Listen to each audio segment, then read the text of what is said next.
হ্যাঁ, তো যেটা বলছিলাম সেটা হচ্ছে যে gas phase condensation method includes a lot of different types of methods যেখানে আমরা একটা যে কোনো মেটেরিয়ালকে গ্যাসে কনভার্ট করি। Okay, so we create a gas flow, তারপর সেটাকে কোনো একটা সারফেসের উপরে আমরা কনডেন্স করাই এবং আমরা ন্যানোমেটেরিয়াল গ্রো করাই।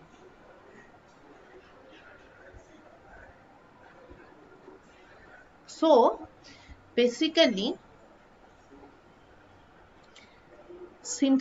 all synthesis methods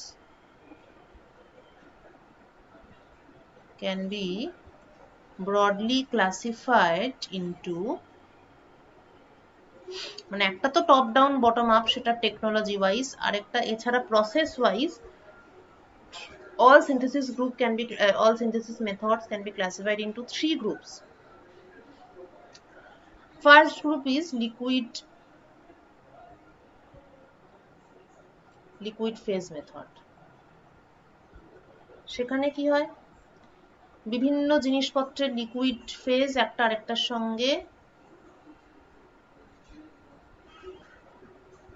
chemically react করে এবং ন্যানোমেটেরিয়ালস তৈরি করে। এটা বেসিক্যালি কলয়েড তৈরি হয়, কলয়েডাল সাসপেনশন সেখান থেকে হয়। ঠিক আছে, সল জেল মেথড যেমন সেরকম একটা। আচ্ছা, now what is the second group? Second group হচ্ছে surface growth under vacuum condition, যেই সিস্টেমটাতে আমি কাজ করেছি।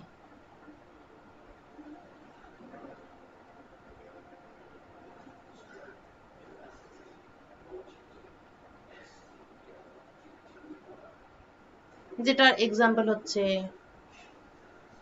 যেটা বলছিলাম যে স্ট্রেন দিয়ে অটোমেটিক্যালি ন্যানোস্ট্রাকচারের শেপটা ডিটারমাইন্ড হয়। ঠিক আছে, সারফেস স্ট্রেন, সারফেস এনার্জেটিক্স ইত্যাদি। তো এই মডেলটাকে বলা হয় স্ট্রানস্কি ক্রাস্তানোভ গ্রোথ।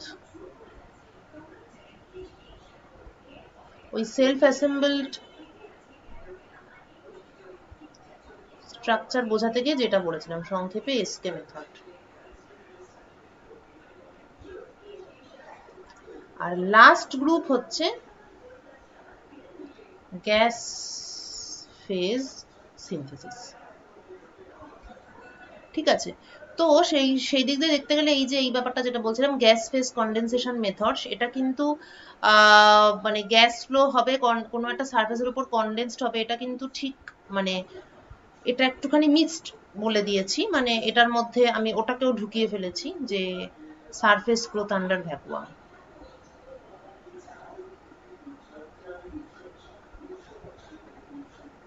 কিন্তু actually surface growth under vacuum আর গ্যাস ফ্লো দিয়ে ন্যানোমেটেরিয়ালস তৈরি করা, এই দুটোর মধ্যে আবার ডিফারেন্স আছে। মানে গ্যাস ফ্লো দিয়ে, মানে এই ব্যাপারটা, এই যে গ্যাস ফেজ আর এই সারফেস গ্রোথ আন্ডার ভ্যাকুয়াম, এই দুটো ক্ষেত্রেই যদিও বা যেই মেটেরিয়াল ডিপোজিট করতে চাই তার একটা গ্যাস ক্রিয়েট করা হয়, কিন্তু সারফেস গ্রোথ কিছু সিনথেসিস হয় ভ্যাকুয়াম কন্ডিশনে, কিছু সিনথেসিস হয় ইনার্ট কোনো একটা গ্যাসের এনভায়রনমেন্টে। ফলে এই দুটোর মধ্যেও আবার একটা পার্থক্য আছে। সো মোস্ট সিনথেসিস মেথডস যেগুলো কিনা গ্যাস ফেজে হয়, দে আর বেসড অন হোমোজিনিয়াস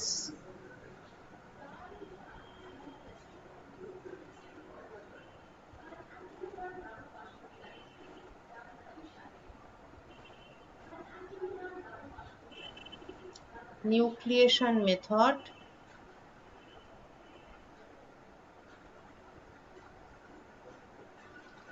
কখন নিউক্লিয়েশন হবে? In the gas phase.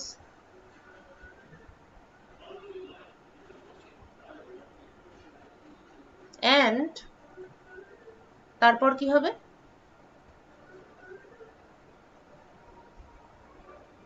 Subsequent condensation and coagulation.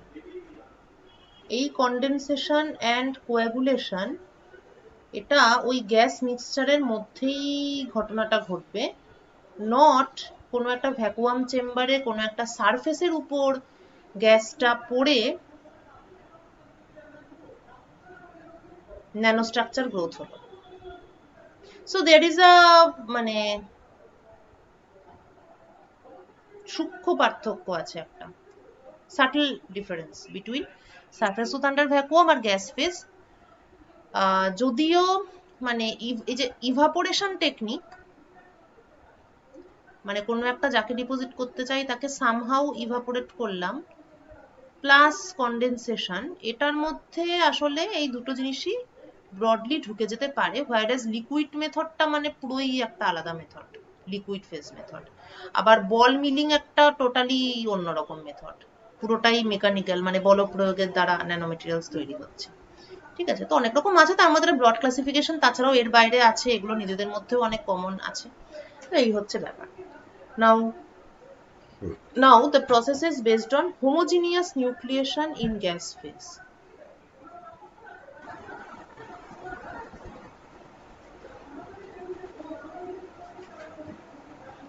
যখন গ্যাস ফেজে আছে সেই অবস্থাতেই মিক্সচারের মধ্যে কিছু একটা হয়ে রিয়াকশন হয়ে নিজেরাই একটা ন্যানোমেটেরিয়াল সিস্টেম তৈরি করলো বাই ওয়ে অফ নিউক্লিয়েশন।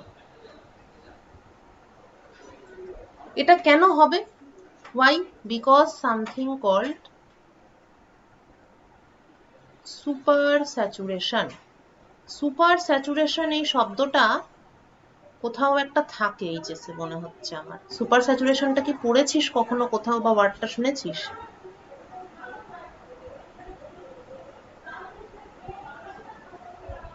ওয়ার্ডটা শুনেছিস কি? Super saturated vapour.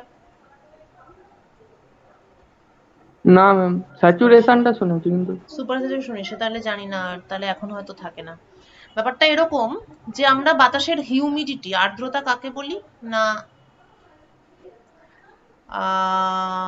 ধরা যাক একটা পাত্রে জল আছে, ঠিক আছে? এখন শীতকালে আর বর্ষাকালে, এবার একটা পাত্রে যদি জল থাকে, প্রচুর জল হলে তো ব্যাপারটা বোঝা যাবে না, কিন্তু একটা পাত্রে খুব কম পরিমাণ জল আছে, অনেক দিন পর দেখা যাবে পাত্র থেকে জলটা ভ্যানিশ হয়ে গেছে। কি হয়েছে না, এখান থেকে জলের ইভাপোরেশন হয়েছে। তো বেসিক্যালি জলটা কোথায় গেছে? জলটা ওয়াটার মলিকিউল হিসাবে বাতাসের মধ্যে ভাসমান অবস্থায় আছে, বাতাসে ময়েশ্চার গ্রো করেছে। ন্যাচারালি শীতকালে এই প্রসিডিওরটা অনেক ফাস্ট হবে, আর বর্ষাকালে এটা অনেক স্লো হবে, কেননা বর্ষাকালে বাতাসের আর্দ্রতা অলরেডি অনেক বেশি থাকে। তো এই যে বেশি থাকে কম থাকে, মানে একটা বাতাসের যে হিউমিডিটি বা বাতাসের যে ময়েশ্চারের পরিমাণ, amount of maximum moisture air can carry, এই ম্যাক্সিমাম ভ্যালুটা, এটা কিন্তু it depends on various physical conditions। একটা অবশ্যই টেম্পারেচারের উপর ডিপেন্ড করে, এছাড়াও প্রেসারের উপরেও ডিপেন্ড করবে, temperature, pressure etcetera, density of the air etcetera. তো একটা গ্যাসিয়াস ফেজ সেটা ম্যাক্সিমাম কতটা লিকুইড ক্যারি করতে পারবে, এটা কিন্তু টেম্পারেচার, প্রেসার, ডেন্সিটি ইত্যাদি নানান রকম ফিজিক্যাল কন্ডিশনের উপর ডিপেন্ড করে।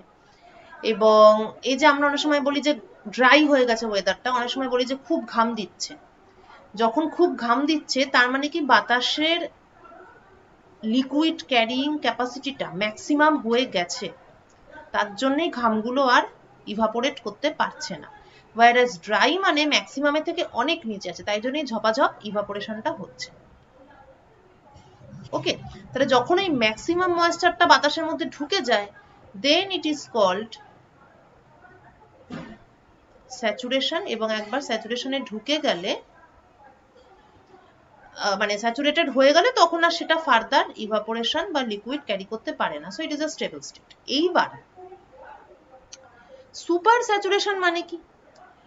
কোনো একটা পরিমাণ গ্যাস আছে, সেটার টেম্পারেচার, প্রেসার, ডেন্সিটি অনুযায়ী যা ম্যাক্সিমাম ময়েশ্চার থাকার কথা, আমি যদি কিছু স্পেশাল মেথড আছে তার মাধ্যমে এই ম্যাক্সিমাম অ্যামাউন্টের থেকেও বেশি অ্যামাউন্টের লিকুইড কোনোভাবে বাতাসে সাসপেন্ড করাতে পারি বা অ্যাবজর্ব করাতে পারি, then that situation is called super saturation. তাহলে সুপার স্যাচুরেশন কিন্তু একটা unstable state.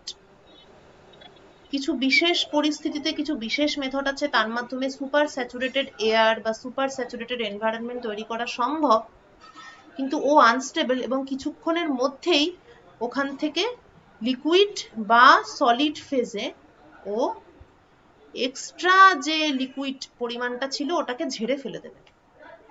Super saturated state কখনো বেশিক্ষণ স্থায়ী হয় না। তা হোমোজিনিয়াস নিউক্লিয়েশন ইন গ্যাস ফেজে বেসিক্যালি কি হয়, বিভিন্ন গ্যাস মিক্সচার আছে, তাদের টেম্পারেচার এগুলো সবই অল্টার করা হয় বিভিন্ন মেথডে, বিভিন্ন ফিজিক্যাল বা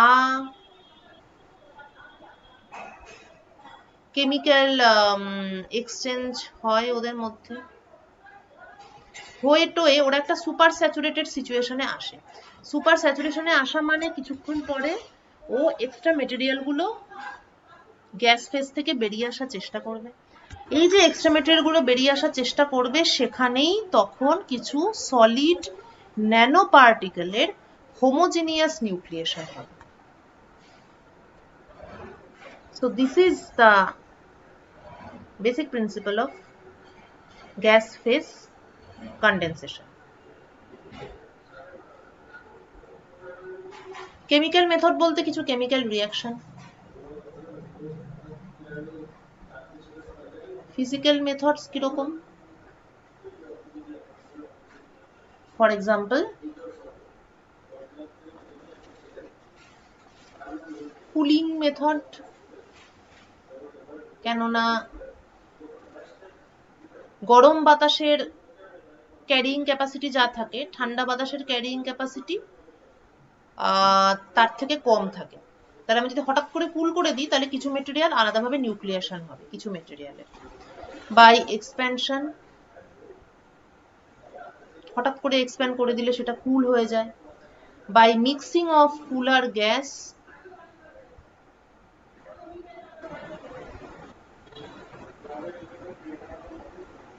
or heat transfer to the surroundings, মানে কিছু একটা ভাবে হঠাৎ করে কুল করা।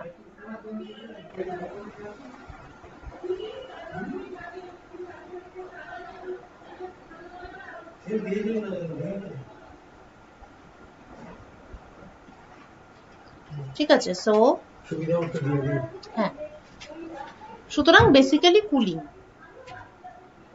এই কাজটা করতে হবে সুপার স্যাচুরেটেড স্টেজে আসার জন্য। ঠিক আছে, তো অনেক রকম টেকনিক আছে গ্যাস ফেজ কন্ডেনসেশনের মাধ্যমে ন্যানোমেটেরিয়ালস তৈরি করা। প্রথমত ফার্নেস ইভাপোরেশন।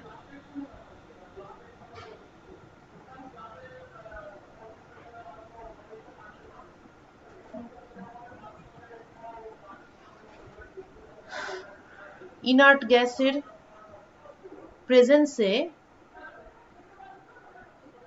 ইনার্ট গ্যাসের ফ্লো করানো হয় এবং ফার্নেসের মাধ্যমে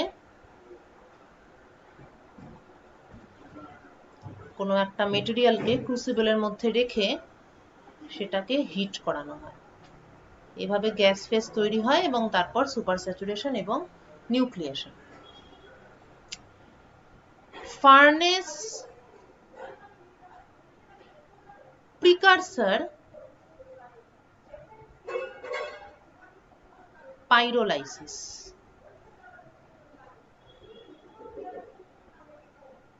Just a minute.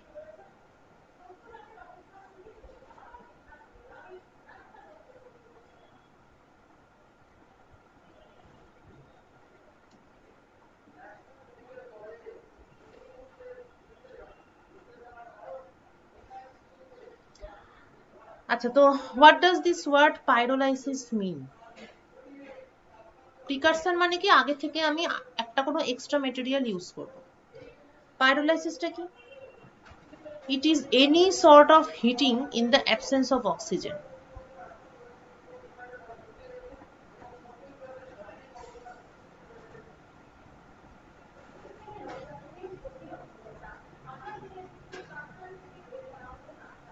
এই যে অক্সিজেনের প্রেজেন্স আর অক্সিজেনের অ্যাবসেন্স, এটা কিন্তু একটা ফান্ডামেন্টাল ডিফারেন্স তৈরি করে।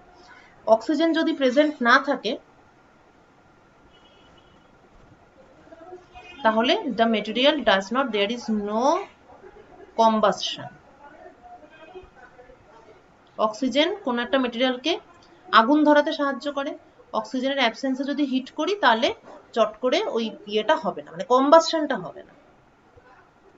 ঠিক আছে,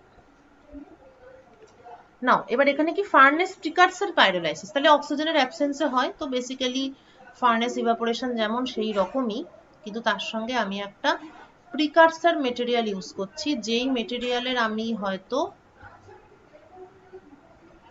ন্যানো মেটেরিয়াল তৈরি করতে চাইছি। যেমন আমি নাইট্রোজেনের সঙ্গে FeCO5 এই মেটেরিয়ালটার একটা গ্যাস মিক্সচার বানালাম, বানিয়ে আমি ফার্নেসের মধ্যে দিয়ে এটাকে পাস করালাম একটা ভেরি হাই টেম্পারেচার। তখন নিউক্লিয়েশন হয়ে আয়রন ন্যানোমেটেরিয়ালস তৈরি হতে পারে। Okay, third, laser. Laser induced pyrolysis, তার মানে কি এখানে ফার্নেস ব্যবহৃত হবে না, তাহলে হিটিং এর কাজটা লেজারই করবে।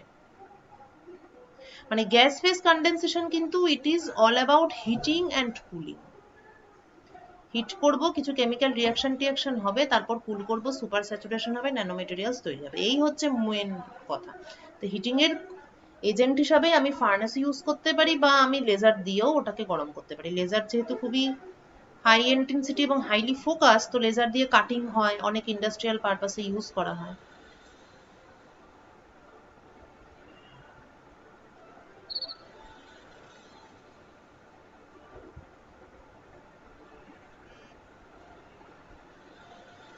So laser induced pyrolysis, এখানে there is no furnace,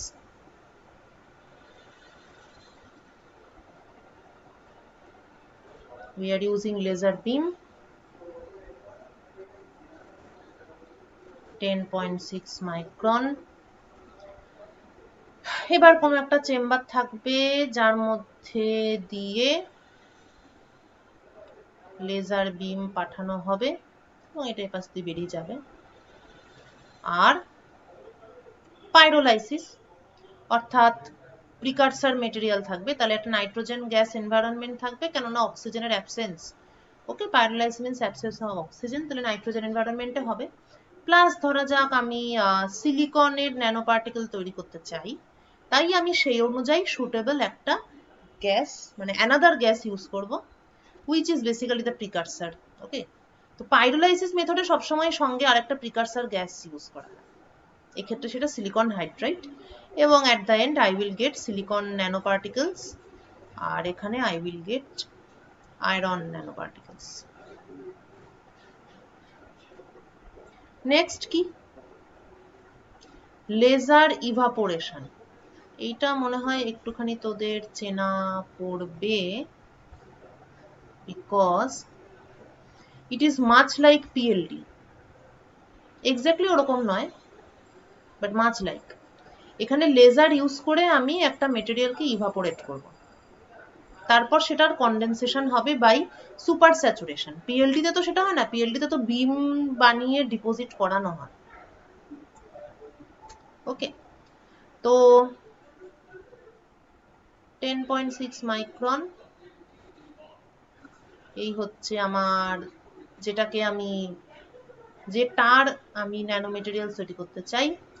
nitrogen এনভায়রনমেন্টে ব্যাপারটা হবে, লেজার বিম ফেলবো এবং a gas phase will be created, তারপর ওটা সুপার ঠান্ডা হবে, সুপার স্যাচুরেশনে আসবে এবং ইভেনচুয়ালি ন্যানো মেটেরিয়ালস তৈরি হবে।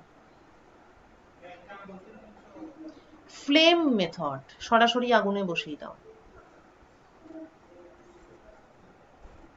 এইবার অক্সিজেন হিয়ার, ওকে। এবার আগুন জ্বালিয়ে দেবো। তো ফ্লেম মেথড, চেম্বারে অক্সিজেন, অক্সিজেন এনভায়রনমেন্ট, এবং আমি তার মধ্যে গ্যাস মিক্সচার পাঠাচ্ছি আমার প্রয়োজন মতো। এই সমস্ত সিচুয়েশনে আমি কিন্তু কেমিক্যাল রুট ইউজ করছি। কেমিক্যাল রিয়াকশন হবে এবং একটা সুটেবল গ্যাস মিক্সচার তৈরি হবে, যার সুপার স্যাচুরেশনের ফলে আমি যা মেটেরিয়াল চাইছি, যে ন্যানোপার্টিকেল চাইছি, সেইটা তৈরি হবে। এই মেথডগুলোতে একটা জিনিস লক্ষ্য কর যে ঠিক মানে সেই লেভেলের কন্ট্রোল নেই, কিন্তু মানে একটা কি বলবো, মানে একটা মানে সেট অফ বা কালেকশন অফ বা certain amount of nano particles তৈরি হবে, কিন্তু ন্যানো স্ট্রাকচার যেটা সারফেসের উপর একটা সুন্দর, যেটা ফটোলিথোগ্রাফিতে একটা নির্দিষ্ট প্যাটার্ন অনুযায়ী একদম আমি যেমন খুশি structure I was able to create, এই ব্যাপারটা কিন্তু এগুলোতে নেই। এখানে কি, এখানে কম্পোজিশনটা ইম্পর্টেন্ট, অ্যারেঞ্জমেন্টটা ইম্পর্টেন্ট নয়। এবার ন্যানো পার্টিকেলের যেমন শেপ সাইজ হবে সারফেস এনার্জেটিক্স অনুযায়ী, সে হোক হয়তো স্ফেরিক্যাল, হয়তো স্ফেরিক্যাল নয়, একটু অন্যরকম শেপ, ঠিক আছে। তো এখানে বেসিক্যালি ন্যানো পার্টিকেল গুলো গুচ্ছ গুচ্ছ তৈরি হচ্ছে, ক্লাস্টার্স অফ দেম। প্যাটার্ন ক্রিয়েশনের কোনো গল্প কিন্তু গ্যাস ফেজ কন্ডেনসেশনের নেই। প্যাটার্ন ক্রিয়েশনের গল্প হতে গেলে ফটোলিথোগ্রাফি সব থেকে ইজিয়েস্ট, আরেকটা হতে পারে মলিকিউলার বিম এপিটেক্সি, কারণ ওখানে কি স্ট্রেন অনুযায়ী এবং সারফেস এনার্জি অনুযায়ী বিভিন্ন প্যাটার্ন তৈরি হয়। তো প্যাটার্নের গল্প কিন্তু গ্যাস ফেজ কন্ডেনসেশনে তুই পাবি না, যেটা তুই এইখানে পাবি। প্যাটার্নের গল্প টল্প বেশি হচ্ছে এইখানে হয়, সারফেস গ্রোথ আন্ডার ভ্যাকুয়াম, ওকে। আচ্ছা, ওকে। তো ফ্লেম হলো, ফ্লেমের পরে প্লাজমা ক্রিয়েশন, বিশাল টেম্পারেচার দিয়ে প্লাজমা বানিয়ে ফেলো।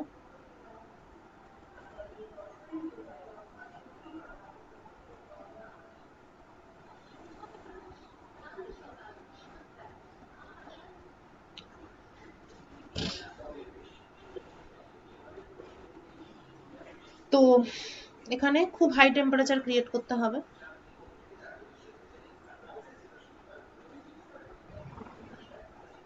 প্লাজমা গ্যাস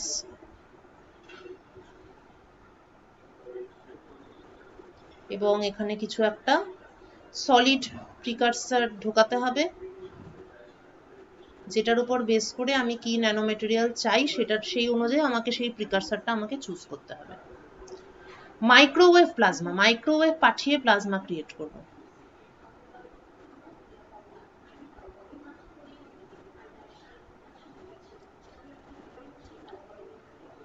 প্রচন্ড হাই টেম্পারেচার, এগুলো কিন্তু ফার্নেসের থেকেও আরো হাই টেম্পারেচার। N2 এনভায়রনমেন্ট, এবং মাঝখানে তৈরি হবে প্লাজমা, মাইক্রোওয়েভ পাঠানো হবে। আচ্ছা, দেন স্পাটারিং।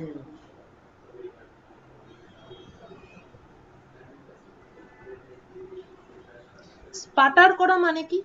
স্পাটার করা ওয়ার্ডটা কি শুনেছিস আগে?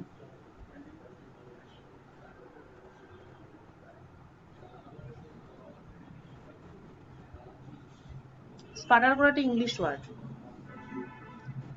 স্পাটার করা মানে হচ্ছে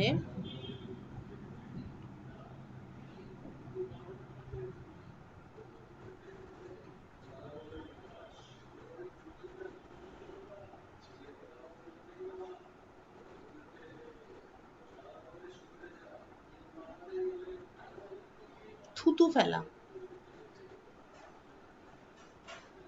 ঠিক আছে। মানে চলতি কথায় বলছি, থুতু ফেলা বা ছোট ছোট বিস্ফোরণের মতো সাউন্ড হওয়া, সেই সাউন্ডটাকে বলে, ইঞ্জিনগুলো ভুটভুট ভুটভুট করে তারপর থেমে যায়, ঠিক আছে, ওই ধরনের সাউন্ডকে বলে স্পাটারিং।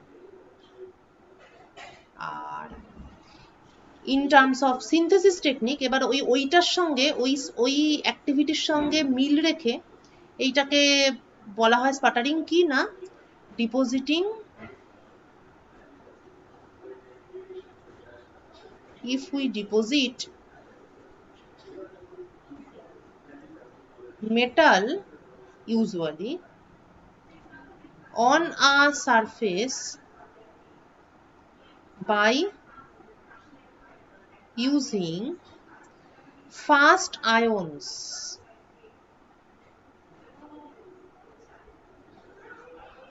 to eject particles from a target.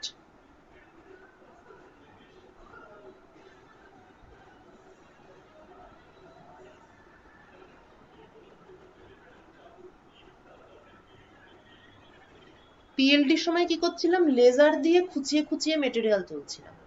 স্পাটারিং এ কি হবে, আয়ন দিয়ে খুঁচিয়ে খুঁচিয়ে মেটেরিয়াল তুলবো। ঠিক আছে, তো স্পাটারিং ইজ মোর লাইক এইটা, more like surface growth under vacuum. তবে এটাকে আবার গ্যাস ফেজের মধ্যেও একটা টেকনিক হিসাবে ধরা যেতে পারে, বিকজ কেননা স্পাটারিংটা তো বেসিক্যালি একটা টেকনিক যে আয়ন দিয়ে খুদে খুদে মেটেরিয়াল বার করা, সারফেসের উপর ডিপোজিট না করে আমি যদি যে মেটেরিয়ালটা বেরোলো সেটাকেই গ্যাস ফেজে কন্ডেন্স করাই, তাহলে গ্যাস ফেজ কন্ডেনসেশন মেথডেও স্পাটারিং একটা টেকনিক বা টুল হিসেবে ইউজ হতে পারে।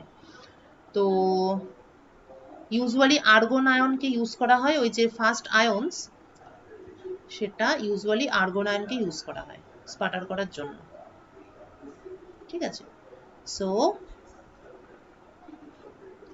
there is this আর্গন যাওয়ার একটা জায়গা ছেড়ে দিয়ে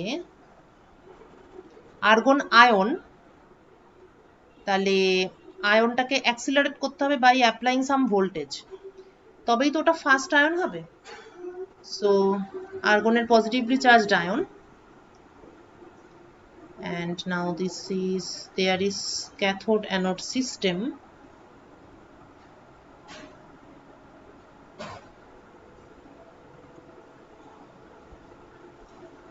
এবার এই আর্গন আয়নগুলোকে হাইলি অ্যাক্সিলারেট করা হয় by applying certain high voltage, তারপর সেটা দিয়ে হিট করিয়ে টার্গেট থেকে কুচে কুচে মেটেরিয়াল তুলে তার গ্যাস বানানো হয়, তারপর সেটাকে গ্যাস ফেজে কন্ডেন্স করানো হয়। Next number 9, laser ablation, laser দিয়ে খোঁচানো, খুঁচিয়ে গ্যাস তৈরি করা। Laser beam,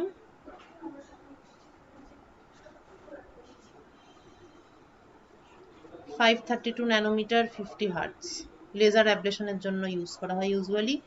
nitrogen environment, this is your target, এই beam is incident and the desired gas is created. Droplet evaporation, these are some other methods. Droplet evaporation and droplet explosion. ঠিক আছে, এই এত রকম ভাবে গ্যাস ফেজের এই ব্যাপারগুলো, কিন্তু মূল কথা মানে এই মেথডগুলো আসলে কিসের মেথড, যে গ্যাসটা ক্রিয়েট করার মেথড এবং তাকে কুল করার একটা মেথড।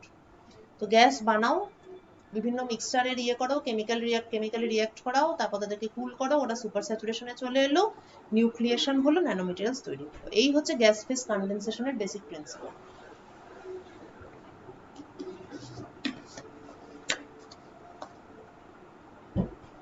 এইবার প্রত্যেকটা মেথডেরই সার্টেন মেরিটস আছে, ডিমেরিটস আছে, এবং স্পেশাল কিছু সিচুয়েশনে স্পেশাল কিছু জিনিসপত্র ইউজ করা হয়। যেমন ফার্নেস ইউজ করে যে ব্যাপারগুলো হয়, যে মেটেরিয়ালগুলো তৈরি হয়, the furnace flow reactors,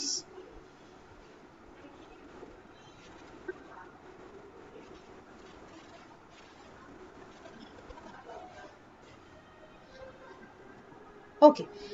তো এখানে ফার্নেসের টেম্পারেচার যেমন up to what order, up to 1700 degree Celsius.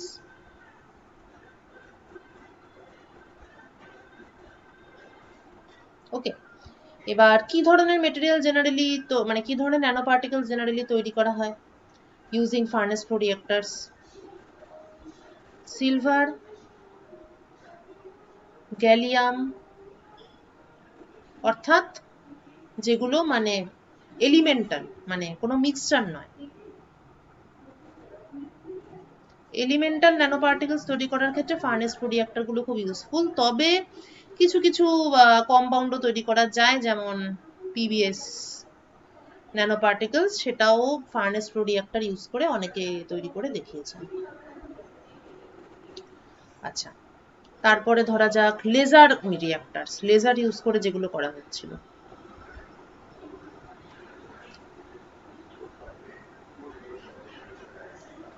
আচ্ছা, লেজার রিঅ্যাক্টরে generally the reactant gas is heated rapidly with laser. Laser গুলো জেনারেলি ওই সিডাব্লিউ CO2 লেজার দিয়ে হিট করা হয়। তো ওরা ওই লেজারের যে ইয়েটা আছে, মানে সার্টেন ওয়েভলেংথের লেজার, একটা নির্দিষ্ট ওয়েভলেংথের লেজারই ইউজ করতে হবে, কেননা যে কেউ যে কোনো মেটেরিয়াল যে কোনো ওয়েভলেংথের লাইট অ্যাবজর্ব করতে পারে না। তো হিট আপ, গরম হতে গেলে তো অ্যাবজর্ব করতে হবে, তো সেই অনুযায়ী এই ওয়েভলেংথ গুলো ফিক্সড আর কি। ঠিক আছে, এবার তারপরে সেগুলোকে কুল করতে পারি আমরা। যদি কেমিক্যাল রিঅ্যাকশন হয় তাহলে গ্যাস ফেজেই ডিকম্পোজিশন হবে এবং তারপরে সুপার স্যাচুরেশন তৈরি হবে। যেমন সিলিকন SiH4, SiH4 যদি ইউজ করা হয় এবং লেজার পাইরোলাইসিস যদি করা হয়, তাহলে as our end product I will get silicon nanoparticles, যেটা বলছিলাম তখন। এবার আমি যদি FeCO5 ইউজ করি, তাহলে কেমিক্যাল রিঅ্যাকশন হয়, কেমিক্যাল ডিকম্পোজিশন হয়, we will get iron nanoparticles. Main অ্যাডভান্টেজটা কি compare to furnace flow reactors? ফার্নেসে হিটেড ওয়াল থাকে, এখানে there are no heated walls. এর ফলে কি হবে? লেস কন্টামিনেশন, কারণ দেওয়াল গরম হয়ে গেলে দেওয়ালের কিছু মেটেরিয়াল ন্যানো পার্টিকেলের মধ্যে মিশে যেতে পারে। তো লেজারের ক্ষেত্রে এরকম দেওয়াল ফার্নেসের ক্ষেত্রে যেমন থাকে সেরকম তো আর লেজারের ক্ষেত্রে এরকম থাকবে না, তো therefore there is less contamination. Okay, আচ্ছা, এরপরে আরেকটা মেথডে আমরা কি করছিলাম, লেজার দিয়ে সলিডকে ভেপোরাইজ করছিলাম, লেজার হিটিং, অ্যাবলেশনটা যেমন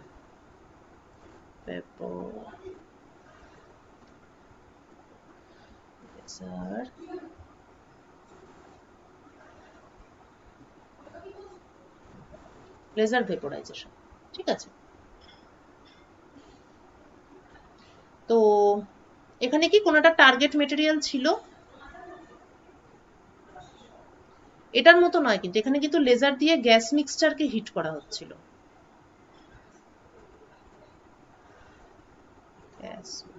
আর এখানে কি কোনো একটা টার্গেটকে হিট করে আমরা জিনিসটাকে ভেপোরাইজ করছিলাম।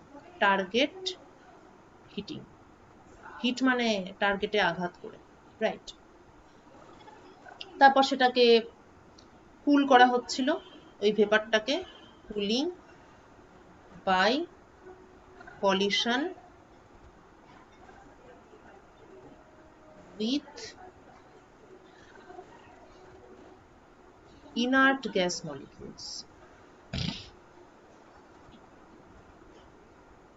এবং তার ফলে সুপার স্যাচুরেশন। ঠিক আছে, তো এখানে কি ধরনের ন্যানোমেটেরিয়ালস, ন্যানোপার্টিকেলস তৈরি হয়েছে? Usually size is between 6 to 100 nanometer, মানে ভালোই ছোটর দিকেও কিন্তু অনেকটাই রেঞ্জ। এবং ইম্পর্টেন্ট হলো যে এই প্রসেসে কিন্তু অনেক কমপ্লেক্স স্ট্রাকচারের ন্যানোপার্টিকেলস তৈরি করা গেছে। For example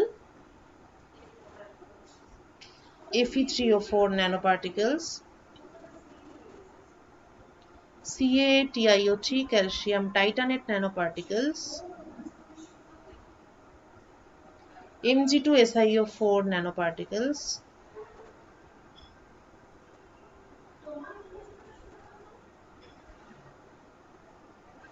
etc. তারপর হচ্ছে আগুন, সরাসরি আগুন জ্বালিয়ে দিলাম অক্সিজেনের প্রেজেন্সে, দ্য ফ্লেম রিঅ্যাক্টরস।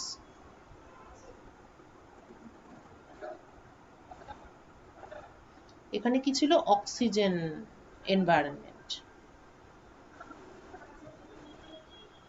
এবং there definitely should be some chemical reaction.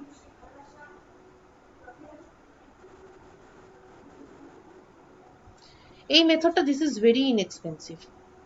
আগুন জ্বালিয়ে দাও, কেমিক্যাল রিয়াকশন হবে, ন্যানো মেটেরিয়াল তৈরি হবে। তবে এখানে জিনিসপত্র একটু দলা পাকিয়ে যায়। It produces agglomerated, মানে it produces nano particles in agglomerate condition.